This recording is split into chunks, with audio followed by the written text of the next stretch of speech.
Hello every one, welcome back. അപ്പോൾ നമ്മുടെ spoken ഇംഗ്ലീഷിൻ്റെ next ക്ലാസ്സിലേക്ക് എല്ലാവർക്കും സ്വാഗതം.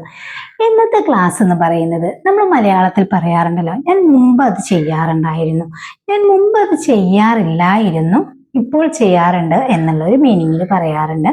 അതുപോലെ തന്നെ നീ മുമ്പ് അത് ചെയ്യാറുണ്ടായിരുന്നു, ഇങ്ങനെ നമ്മുടെ ശീലങ്ങൾ പല രീതിയിലും ചോദിക്കുന്ന ഒരു സെന്റൻസുകൾ നമ്മൾ പറയാറുണ്ട്. അപ്പൊ അതിന് വേണ്ടിയിട്ട് നമ്മൾ ഇംഗ്ലീഷിൽ യൂസ് ചെയ്യുന്ന ഒരു വേർഡ് പഠിക്കുകയാണ്. പലർക്കും അറിയാമായിരിക്കും, പക്ഷെ അതിന്റെ യൂസസുകൾ വ്യത്യസ്തമായിട്ടാണ്. അപ്പൊ അതേക്കുറിച്ചിട്ടുള്ള ഒരു ഡീറ്റെയിൽ വീഡിയോ ആണ്. വീഡിയോ നിങ്ങൾ സ്കിപ്പ് ചെയ്യാതെ കാണുകയാണെങ്കിൽ നിങ്ങൾക്ക് ഇതിന്റെ ഇടയിൽ ചോദിക്കുന്ന ക്വസ്റ്റ്യൻ ആൻസർ ചെയ്യാനായിട്ട് പറ്റും. അതോടുകൂടി നിങ്ങൾക്ക് ഈ ഒരു സെന്റൻസുകൾ നമ്മുടെ ഡെയിലി ലൈഫിൽ യൂസ് ചെയ്യാനായിട്ടും പറ്റും. അപ്പൊ നമുക്ക് ഏതാണ് ആ വേർഡ് എന്ന് പറയാം, യൂസ്ഡ് ടു എന്നുള്ളതാണ്.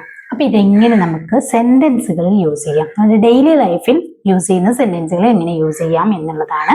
വളരെ സിമ്പിൾ ആയിട്ട് നമുക്ക് പഠിച്ചു പോകാം. ഓക്കെ, നമ്മൾ പറയാറുണ്ടല്ലോ, ഞാൻ മുമ്പ് നേരത്തെ എഴുന്നേൽക്കാറുണ്ടായിരുന്നു അല്ലേ. നമ്മൾ ഒരുപാട് കാലം മുമ്പ് നമ്മൾ നേരത്തെ എഴുന്നേൽക്കാറുണ്ടായിരുന്നു, ഞാൻ പല കാര്യങ്ങളും ചെയ്യാറുണ്ടായിരുന്നു, അല്ലെങ്കിൽ ഞാൻ ഇന്നത് കളിക്കാറുണ്ടായിരുന്നു. പക്ഷെ കുറെ കാലങ്ങൾക്ക് ശേഷം നമ്മൾ ഇതൊന്നും ചെയ്യാറില്ല എന്നുള്ളൊരു സിറ്റുവേഷനാണ് ഈ സമയത്ത് നമ്മൾ യൂസ് ചെയ്യുന്നതാണ് യൂസ്ഡ് ടു എന്നുള്ളത്. അപ്പൊ ഞാൻ മുമ്പ് നേരത്തെ എഴുന്നേൽക്കാറുണ്ടായിരുന്നു എന്ന് പറയുമ്പോൾ അതിൻ്റെ ഒരു സ്ട്രക്ചർ നമുക്ക് ആദ്യം പഠിച്ചു വെക്കാം. സബ്ജക്റ്റ്, അതിനുശേഷം യൂസ്ഡ് ടു കഴിഞ്ഞതിന് ശേഷം നമ്മൾ വെർബ് V1 ഫോമിലാണ്. ഫോർ എക്സാമ്പിൾ, ഇപ്പം ഞാൻ മുമ്പ് നേരത്തെ എഴുന്നേൽക്കാറുണ്ടായിരുന്നു എന്ന് പറയുകയാണെങ്കിൽ ഞാനാണ്. I used to wake up early. Simple ആണല്ലോ, I used to wake up early. ഇനി പറയാണ്, അവൾ മുമ്പ് ബാഡ്മിന്റൺ കളിക്കാറുണ്ടായിരുന്നു, അല്ലെങ്കിൽ ക്രിക്കറ്റ് കളിക്കാറുണ്ടായിരുന്നു. അങ്ങനെ എന്ത് കളിയും നമുക്കിവിടെ ആഡ് ചെയ്യാം. അപ്പൊ അവളാണ് സബ്ജക്റ്റ് എങ്കിലും നമുക്ക് എന്ത് പറയാനായിട്ട് പറ്റും, she used to, subject used to, അതിനുശേഷം കളിക്കുക എന്നുള്ള വെർബ് പ്ലേ. അപ്പം she used to play badminton. Okay, ഇനി നെക്സ്റ്റ് പറയുന്ന സെന്റൻസ്, ഞങ്ങൾ മുമ്പ് ചെറിയ വീട്ടിൽ താമസിക്കാറുണ്ടായിരുന്നു, അല്ലെങ്കിൽ ഞങ്ങൾ മുമ്പ് വാടകയ്ക്ക് താമസിക്കാറുണ്ടായിരുന്നു, ഇങ്ങനെയൊക്കെ പറയാറുണ്ട്. അപ്പൊ ഞങ്ങൾ മുമ്പ് ചെറിയ വീട്ടിൽ താമസിക്കാറുണ്ടായിരുന്നു എന്ന് പറയുമ്പം ഇവിടെ സബ്ജക്റ്റ് ഞങ്ങളാണ്. സബ്ജക്റ്റ് എന്നൊരു പ്രശ്നമല്ല, എല്ലാം ഒരുപോലെ തന്നെയാണ്.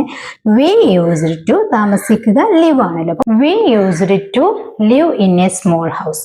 We used to live in a small house. ഞങ്ങൾ മുമ്പ് ചെറിയ വീട്ടിൽ താമസിക്കാറുണ്ടായിരുന്നു. ഇനി അവൻ മുമ്പ് പുകവലിക്കാറുണ്ടായിരുന്നു.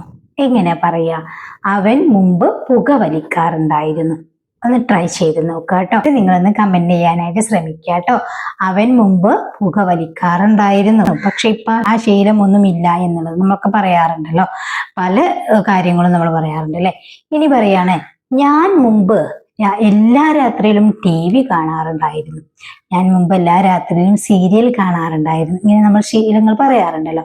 അപ്പൊ ഞാനാണ് TV ആണ് കാണുന്നത്. So I used to watch TV every night. എല്ലാ രാത്രിയിലും എന്നാണ്, I used to watch TV every night. Okay, ഇനി നമ്മുടെ ഫാദർ മദർ ഒക്കെ ചെയ്യുന്ന കാര്യങ്ങൾ നമ്മൾ പറയാറുണ്ട്. ഫോർ എക്സാമ്പിൾ, എൻ്റെ ഫാദർ മുമ്പ് രാത്രി കഥകൾ പറയാറുണ്ടായിരുന്നു. ഇങ്ങനെ നമ്മൾ പറയാറുണ്ട് അല്ലെ. എൻ്റെ ഫാദർ അല്ലെങ്കിൽ എൻ്റെ മുത്തശ്ശി, ഇങ്ങനെയൊക്കെ പറയാറുണ്ടല്ലോ. അപ്പൊ എൻ്റെ ഫാദർ മുമ്പ് രാത്രി കഥകൾ പറയാറുണ്ടായിരുന്നു എന്ന് പറയുകയാണെങ്കിൽ മൈ ഫാദർ യൂസ്ഡ് ടു. അവിടെ സബ്ജക്റ്റ് മൈ ഫാദർ ആണ് അല്ലെ, അല്ലെങ്കിൽ മൈ ഗ്രാൻഡ് മദർ, ഇങ്ങനെയൊക്കെ നമുക്ക് പറയാം. My father used to tell stories at night. എൻ്റെ ഫാദർ മുമ്പ് രാത്രി കഥകൾ പറയാറുണ്ടായിരുന്നു. ഓക്കെ, അപ്പൊ ഇത് നമ്മൾ പോസിറ്റീവിലാണ് പറഞ്ഞിട്ടുള്ളത് അല്ലെ. അപ്പൊ ഇവിടെ നമ്മൾ സബ്ജക്റ്റ് കഴിഞ്ഞ് യൂസ്ഡ് ടു കഴിഞ്ഞതിന് ശേഷം നമ്മുടെ വെർബ് V1 ഫോമിലാണ് നമ്മൾ ആഡ് ചെയ്തിട്ടുള്ളത്.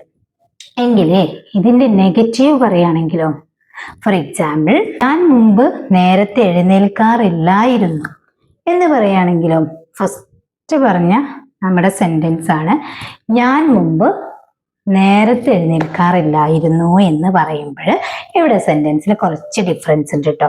എന്താന്ന് വെച്ച് കഴിഞ്ഞാല് നമ്മുടെ സ്ട്രക്ചർ ഒന്ന് മനസ്സിലാക്കുക. നമുക്കവിടെ ഇല്ലായിരുന്നു എന്ന് പറയാൻ വേണ്ടിയിട്ട് ഡിഡ് നോട്ട് എന്ന് യൂസ് ചെയ്യണം അല്ലെ. പൊതുവായിട്ട് നമ്മൾ പഠിച്ചിട്ടുണ്ട്. അപ്പൊ സബ്ജക്റ്റ് പ്ലസ് ഡിഡ് നോട്ട്. ഈ ഡിഡ് നോട്ട് വന്നു കഴിഞ്ഞാൽ നമ്മുടെ ഓക്സിലറി എന്തായി മാറും? ഇവിടുത്തെ ഓക്സിലറി യൂസ്ഡ് ടു ആണല്ലോ, അത് യൂസ് ടു എന്നായി മാറും. അപ്പം സബ്ജക്റ്റ് പ്ലസ് ഡിഡ് നോട്ട് എന്ന് ഷോർട്ട് ആക്കുമ്പോൾ ഡിഡിൻ. ഡിഡിൻ വന്നു കഴിഞ്ഞാൽ നമ്മുടെ യൂസ്ഡ് ടു എന്തായി മാറും? യൂസ് ടു എന്നായി മാറും. അപ്പം ഐ ഡിഡിൻ യൂസ് ടു. നമുക്കറിയാം അല്ലെ, ഡിഡിന്റെ ഡസിന്റെ ഒക്കെ വന്നു കഴിഞ്ഞാൽ നമ്മൾ ഓക്സിലറിയെ പിന്നെ നമ്മളൊന്ന് സ്പ്ലിറ്റ് ചെയ്ത് വിടും. ഓക്കെ, അപ്പൊ അതാണ് ഇവിടെയും സംഭവിച്ചേട്ടാ. I didn't use to wake up early. ബാക്കിയൊക്കെ കറക്റ്റ് ആണ്. ഡിഡിൻ വരുന്ന സമയത്ത് യൂസ്ഡ് ടു എന്നുള്ളത് യൂസ് ടു എന്നാകും. ഇത്രയേ ഉള്ളൂ. നെഗറ്റീവ് ആക്കുന്ന സമയത്ത് നമുക്ക് സെന്റൻസ് ഒന്ന് മാറ്റി പറയാം. അവൾക്ക് മുമ്പ് കാപ്പി ഇഷ്ടമില്ലായിരുന്നു. She didn't use to like coffee. She didn't use to like coffee. അവൾക്ക് മുമ്പ് കോഫി ഇഷ്ടമില്ലായിരുന്നു. അപ്പൊ അതിന്റെ നെഗറ്റീവ് മനസ്സിലായല്ലോ. നെക്സ്റ്റ് സെന്റൻസ്, ഞങ്ങൾ മുമ്പ് അധികം പുറത്തു പോകാറില്ലായിരുന്നു. ഇപ്പൊ അതൊക്കെ ഓക്കെയാണ്. ഞങ്ങൾ മുമ്പ് അധികം പുറത്തു പോകാറില്ലായിരുന്നു. ഇതൊക്കെ നമ്മൾ ഡെയിലി ലൈഫിൽ യൂസ് ചെയ്യുന്ന സെന്റൻസുകളല്ലേ? ആണ്. ഓക്കെ, അപ്പൊ എങ്ങനെ പറയാ? ഞങ്ങൾ മുമ്പ് അധികം പുറത്തു പോകാറില്ലായിരുന്നു. അപ്പൊ ഞങ്ങൾ എന്ന് പറയാൻ വേണ്ടി വി ആണ്. വി ഡിഡിൻ യൂസ് ടു പോവുക ഗോ ആണല്ലേ. We didn't use to go out much. അവസാനം ഒരു മച്ച് എന്തിനാ? അധികം എന്ന് പറഞ്ഞിട്ടുണ്ട് അല്ലെ. അധികം പുറത്തു പോകാറില്ലായിരുന്നു, കുറച്ചൊക്കെ പോകാറുണ്ട് എന്നുള്ളതാണ്. അപ്പം we didn't use to go out much. We didn't use to go out much. ഞങ്ങൾ അധികം മുമ്പ് പുറത്തു പോകാറില്ലായിരുന്നു. ഓക്കെ, അവൻ മുമ്പ് നന്നായി പഠിക്കാറില്ലായിരുന്നു. എങ്ങനെ പറയും? ഒന്ന് ട്രൈ ചെയ്ത് നോക്കി കമന്റിൽ അറിയിക്കാം കേട്ടോ. അപ്പൊ 2 ക്വസ്റ്റ്യൻ ആയിട്ടോ. അവൻ മുമ്പ് നന്നായി പഠിക്കാറില്ലായിരുന്നു എന്നാണ്. ഫസ്റ്റ് പറഞ്ഞത് എന്താണ്? അവൻ മുമ്പ് പുകവലിക്കാറുണ്ടായിരുന്നു എന്നാണ്. അപ്പൊ ഈ 2 സെന്റൻസുകളും നിങ്ങൾ കമന്റ് ആയിട്ട് അറിയിക്കാം. നെക്സ്റ്റ് ഇനി ഇതിന്റെ ക്വസ്റ്റ്യൻ എങ്ങനെ ക്രിയേറ്റ് ചെയ്യാം എന്നുള്ളത് നോക്കാം. ക്വസ്റ്റ്യൻ ആയിട്ട് നമ്മൾ ചോദിക്കുമ്പം ഒരു സ്ട്രക്ചർ നമുക്ക് പഠിച്ചു വെക്കാം. ഫസ്റ്റ് നമ്മൾ എന്താണ്? ഓക്സിലറിയെ ഫസ്റ്റിലേക്ക് വരികയാണ്. അപ്പൊ അവിടെ ഡിഡ് തന്നെയാണ് നമ്മുടെ ഓക്സിലറി. ഡിഡ് കഴിഞ്ഞതിന് ശേഷം നമ്മൾ എന്താ യൂസ് ചെയ്യേണ്ടത്? സബ്ജക്റ്റ് ആണ്. അപ്പം did plus subject use to. അതിനുശേഷം യൂസ് ടു എന്താണോ നമുക്ക് പറയാനുള്ളത് പറയാം. ഫോർ എക്സാമ്പിൾ, നീ മുമ്പ് ഫുട്ബോൾ കളിക്കാറുണ്ടായിരുന്നോ? ഇവിടെ നമ്മുടെ ശീലമാണ് ചോദിക്കുന്നത് അല്ലെ. നീ മുമ്പ് ഫുട്ബോൾ കളിക്കാറുണ്ടായിരുന്നോ എന്ന് ചോദിക്കുമ്പോഴേ did you use to play football. Do you use to play football അല്ലേ? സ്ട്രക്ചർ പഠിച്ചു വെച്ചാൽ നമുക്ക് കാര്യം സിമ്പിൾ ആണ്. ഓക്കെ, അവൾ മുമ്പ് ഇവിടെ വരാറുണ്ടായിരുന്നോ? സിമ്പിളായി പറയല്ലേ, അവൾ മുമ്പ് ഇവിടെ വരാറുണ്ടായിരുന്നോ? Did she use to come here? Okay, did she use to come here? അവൾ മുമ്പ് ഇവിടെ വരാറുണ്ടായിരുന്നു. നെക്സ്റ്റ്, അവർ മുമ്പ് ഇവിടെ താമസിച്ചിരുന്നോ? എങ്ങനെ ചോദിക്കാറുണ്ടല്ലോ, അവർ മുമ്പ് ഇവിടെ താമസിച്ചിരുന്നോ? എങ്ങനെ ചോദിക്കാം? ഇവിടെ സബ്ജക്റ്റ് അവരാണ്, പക്ഷെ നമുക്ക് സെയിം ആണ് നമ്മുടെ structure. Did they use to live here? Did they use to live here? അവർ ഇവിടെ മുമ്പ് താമസിച്ചിരുന്നു. ഓക്കെ, അപ്പൊ ഇങ്ങനെ നമുക്ക് ക്വസ്റ്റ്യനുകളും നെഗറ്റീവുകളും ഒക്കെ ചോദിക്കാനായിട്ട് പറ്റും. ഇനി നിങ്ങൾക്കുള്ളൊരു ക്വസ്റ്റ്യനും കൂടി തരാം. അവൻ മുമ്പ് മധുരം കഴിക്കാറുണ്ടായിരുന്നോ? അവൻ മുമ്പ് മധുരം കഴിക്കാറുണ്ടായിരുന്നോ? 3 സെന്റൻസുകളിലും അവനാണ് നമ്മുടെ സബ്ജക്റ്റ് വന്നിട്ടുള്ളത് അല്ലെ.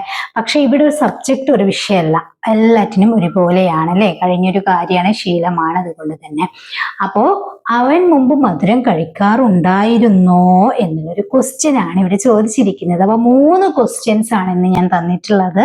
ഒന്ന് പോസിറ്റീവ് സെന്റൻസ് ആണ്, രണ്ടാമത്തത് നെഗറ്റീവ് സെന്റൻസ് ആണ്, മൂന്നാമത്തത് ക്വസ്റ്റ്യൻ ആണ്. വളരെ സിമ്പിൾ ആയിട്ട് നമുക്ക് ഈ വീഡിയോ കണ്ടതിന് ശേഷം ഇത് ചെയ്യാനായിട്ട് പറ്റും. നിങ്ങൾ എന്തായാലും ട്രൈ ചെയ്യുക. ഒരുപാട് പേര് ഇത് കറക്റ്റ് ഇങ്ങനെ കൊടുക്കുന്ന ക്വസ്റ്റ്യൻസ് ചെയ്യുന്നുണ്ട്. ഞാൻ ക്വസ്റ്റ്യൻസ് കൊടുത്തില്ലെങ്കിൽ അവർ എന്നോട് ചോദിക്കുന്നുണ്ട്. ഇങ്ങനെ ഒരു കമ്മ്യൂണിക്കേഷനാണ് നമ്മുടെ ക്ലാസ്സിന് വളരെ ഇമ്പോർട്ടൻ്റ്.